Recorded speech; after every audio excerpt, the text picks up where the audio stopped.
Como introducción quiero decirle que este libro, esta carta de los Gálatas o a los Gálatas, es escrita para denunciar aquellas falsas enseñanzas de que para que el evangelio fuera perfecto, tenía que ser sometido a la ley de Moisés y mantener ciertas prácticas del judaísmo.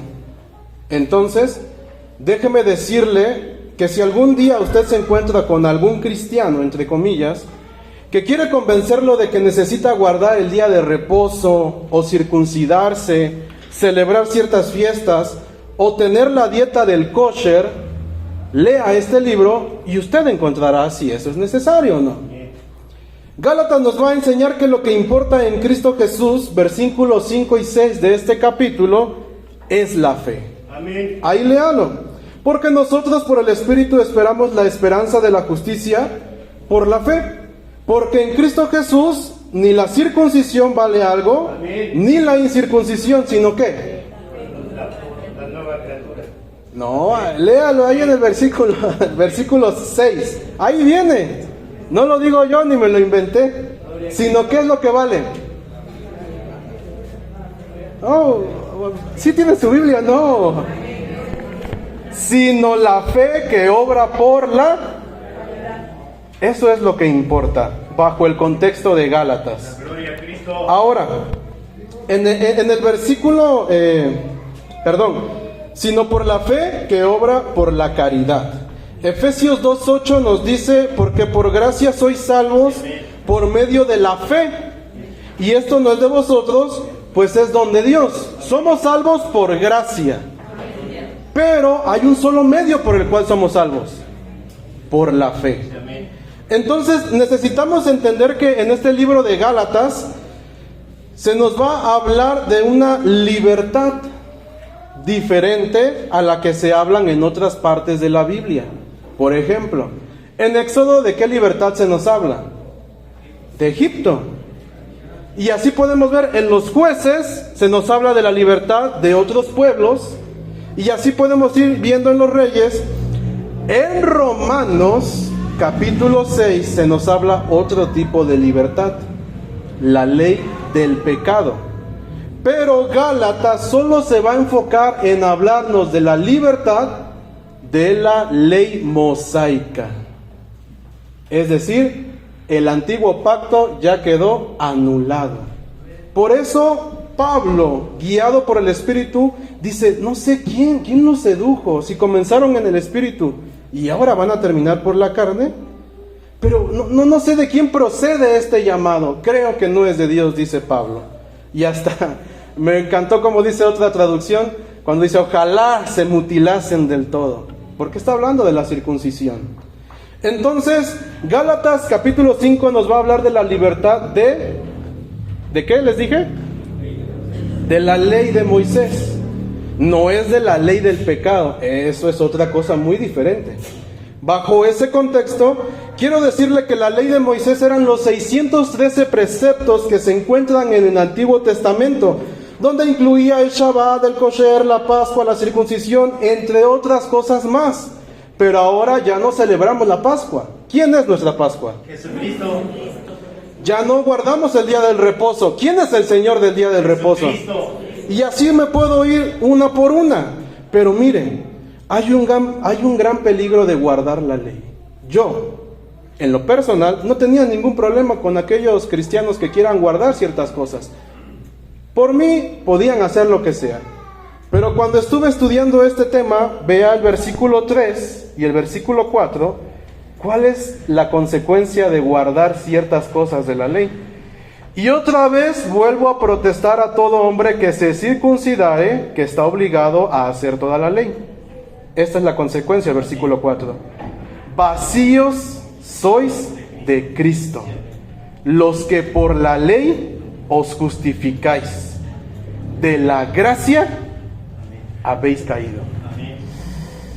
Si a mí hay algo que me da miedo en mi vida, es que la gracia de Dios sea parte de mi vida. ¿Por qué les dije que somos? No, yo no. ¿Por qué dice la Biblia que somos salvos? ¿Y si caemos de la gracia? ¿Somos salvos? Hay un gran peligro contra los judaizantes. Hay que guardarnos de guardar la ley. Ahora, vámonos al tema.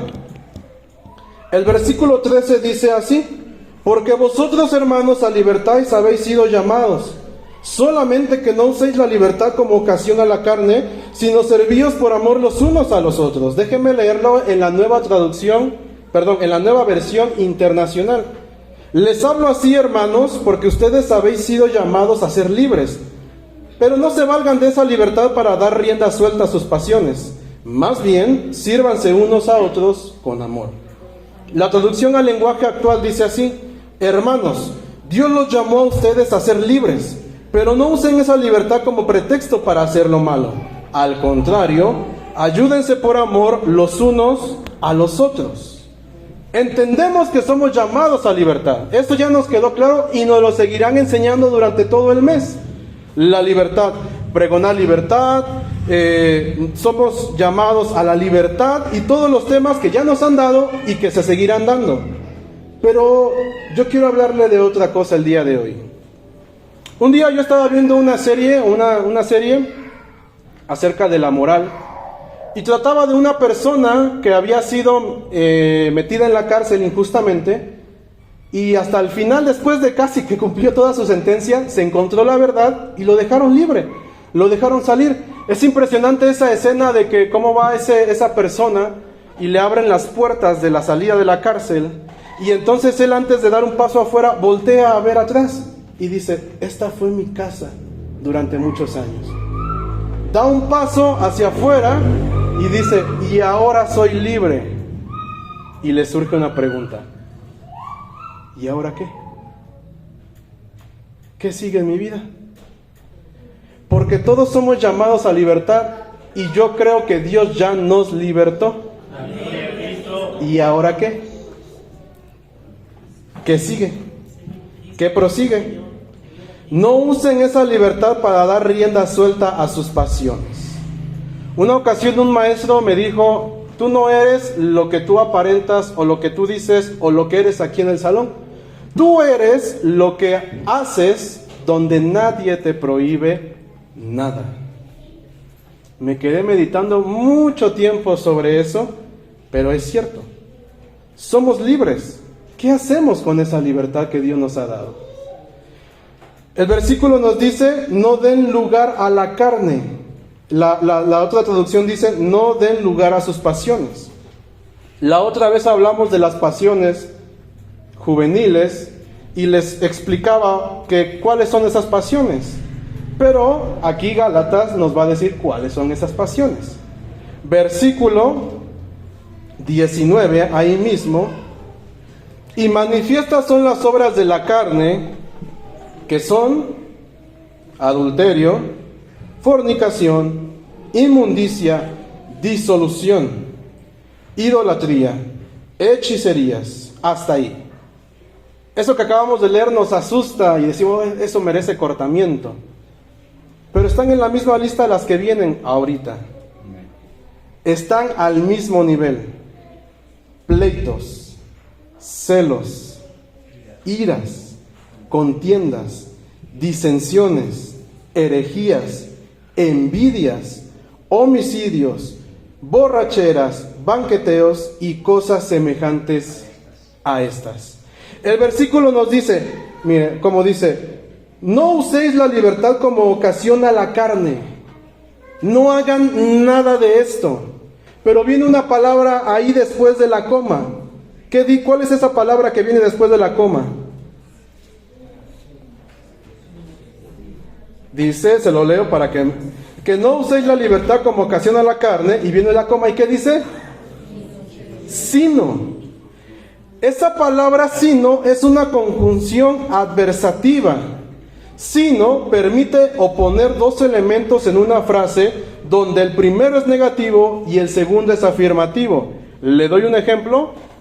Hoy no quería levantarme temprano, sino seguir durmiendo. Hoy no quería venir al culto, sino quedarme a ver el fútbol. ¿Sí ve cómo es una negativa y después viene sino y la afirmativa? Le doy otro ejemplo.